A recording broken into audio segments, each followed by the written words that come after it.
Welcome to Paris, the city of light, love, and some of the most iconic sights in the world. My name's Craig, and I'm going to show you how to backpack Paris on a budget over 36 hours.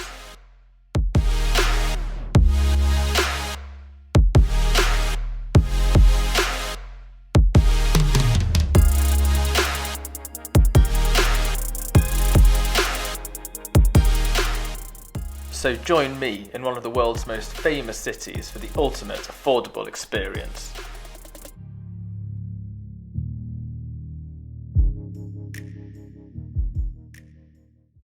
Right, from work, I'm heading from rainy London and heading to Eurostar for Paris. Fortunately, being from London, Paris is super easy to get to using the Eurostar, even straight from work, as it takes just over 2 hours.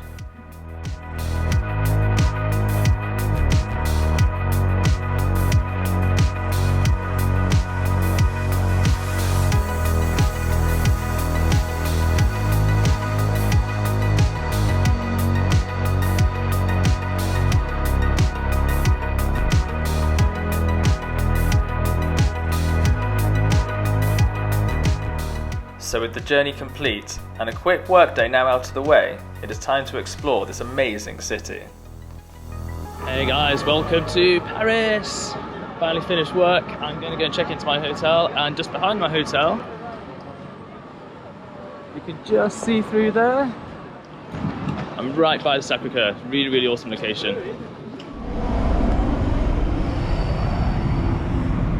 Just checked into my hostel. It's Le Regent on Montmartre. Yeah, it's alright, it's basics, everything I just need for the one night stay.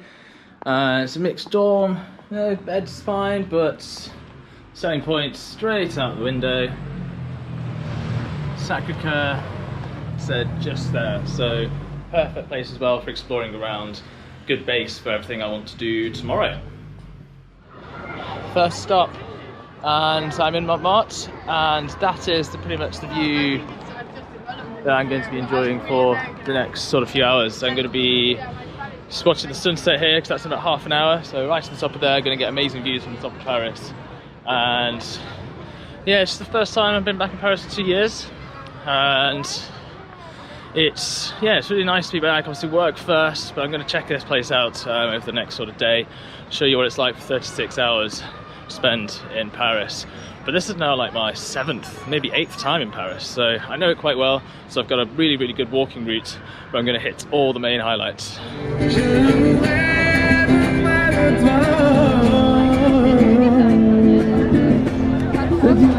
you can see, there's a billion people with the same idea as me.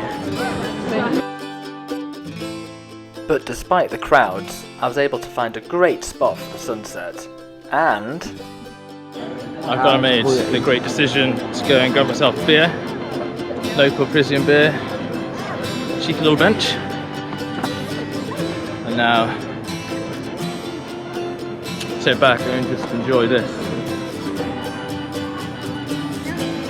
for the next, I don't know, a bit of time until the sun goes down.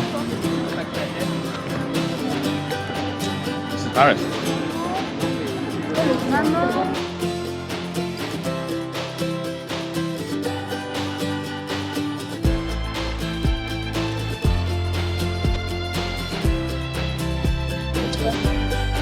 Right, that was really nice. Now it's time to check out around the rest of the area here and find some food, fill in a beer or two, and soak up some of that really nice Parisian evening atmosphere. Happy Friday!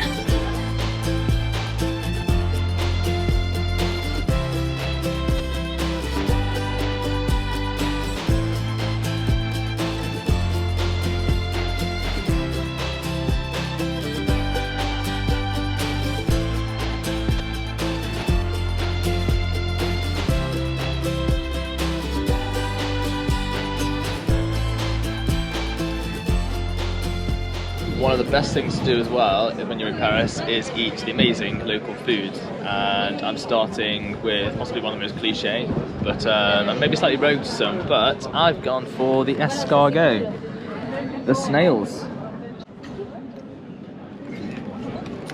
I've personally had them before, and I actually really like them. Mainly because they just taste of garlic butter. So who doesn't like that, right?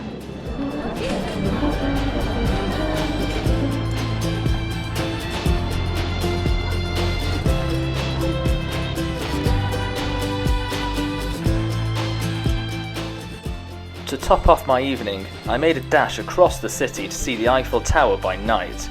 One of the must-do things even on such a short stay. Morning, second day in Paris after a decent night's sleep at the hostel. But as you can see, the weather has completely changed. It's wet, it's rainy, it's actually like proper English winter drizzle, which isn't going to be ideal for this big loop that I want to do today. But we're going to see how far we can get. First up coming up, I'm going to go to the Moulin Rouge, because that's just around the corner from where I'm staying. And then, yeah, hoping to cover quite a few of the main sites, and it'll be about, yeah, maybe like 15 kilometers altogether. So I'm going to be pretty tired from it all, but let's go for it. While today will all be by foot, I do want to take the time to mention the Paris tube system, which is huge and reasonably priced at under €2 for any single journey. So it's a good way to move around if you don't fancy the walk. But today's Big Paris walk starts with a short morning stroll through Montmartre's Sex district to the famous Moulin Rouge, before I then turn south towards the centre. So as you'll see, I'm not really going to be going in anywhere on this trip, mainly because time. This is my last sort of full day and I want to use it getting around everything I want to see. Then the other bit is money. Some of these museums and things, like in the UK, cost quite a lot to get in. And I'm just trying to do this on a backpacker budget. So it's going to be more of a whiz round. Might be one or two places I can get in for free. We'll see when we get to there. I think next place actually should be able to do that.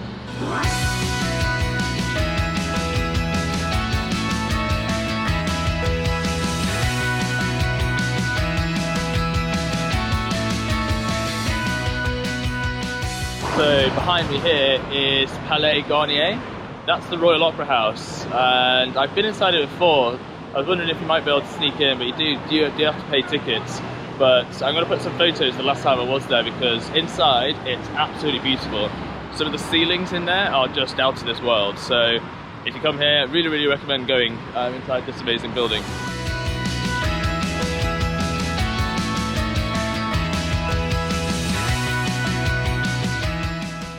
From the Opera House, I then headed west.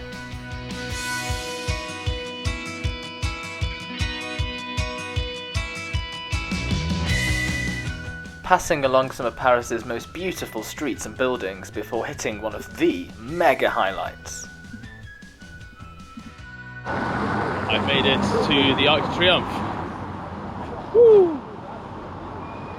I'm gonna go right to the side and try and go underneath it.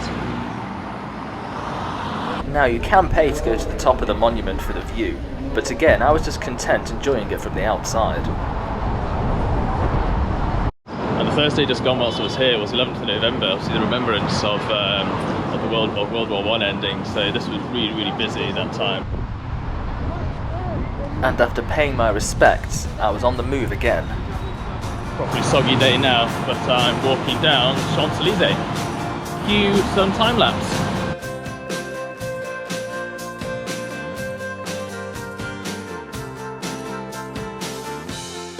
I'm heading down this famous street eastwards to meet the river, but first, some refreshment. And now for the famous Parisian French breakfast of croissant, espresso and orange juice, all on Champs-Élysées. Not bad actually. $5.90 for all of that. Maybe it's not so expensive after all.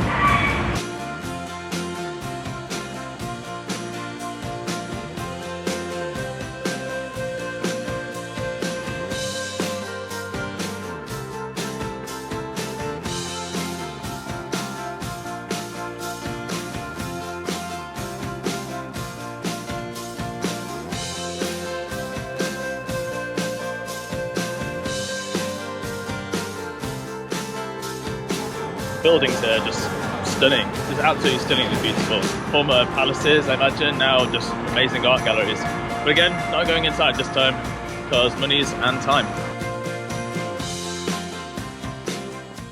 Continuing east, I'm now about to walk through the Jardin des Tuileries to the next world-famous landmark.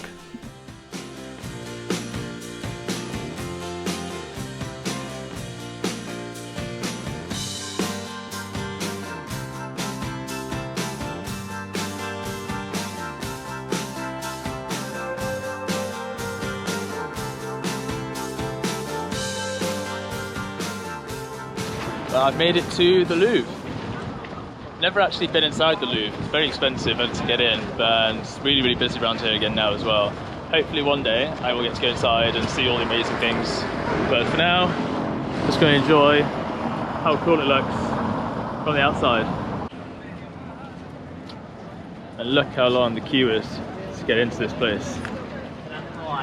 That would take up, given how big it is inside as well, it'd take up like half my day.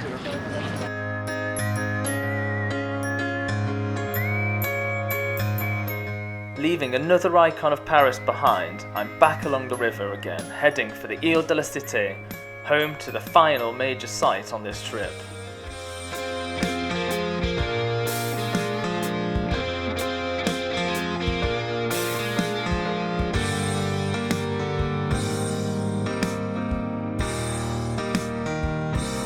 That's really cool. We're on the banks of the river here. You've got all these little market stalls selling artwork and other crafts, gifts, all pretty retro stuff. And of course then the tacky stuff.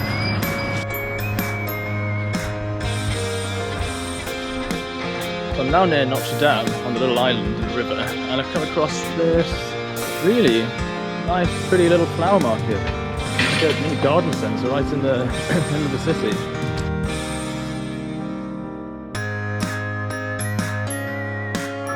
Amazing how much you can just come across when you just wander completely aimlessly. Yeah, it's in a big city like Paris, you're bound to find so many random things.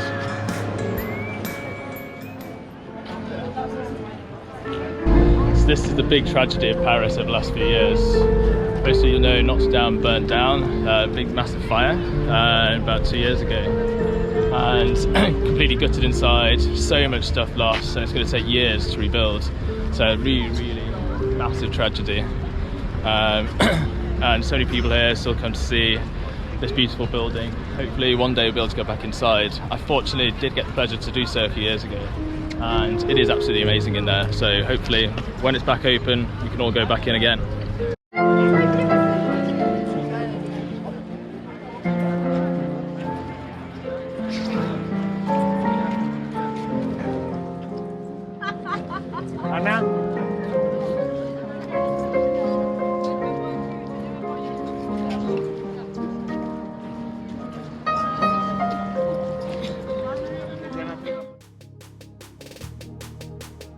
And now for the final leg, I'm heading south of the river to finish in the Latin Quarter.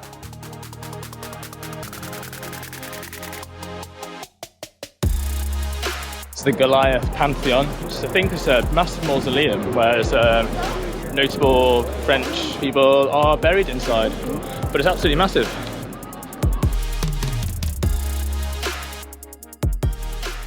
And of course, I couldn't finish my Paris trip without one of the legendary crepes.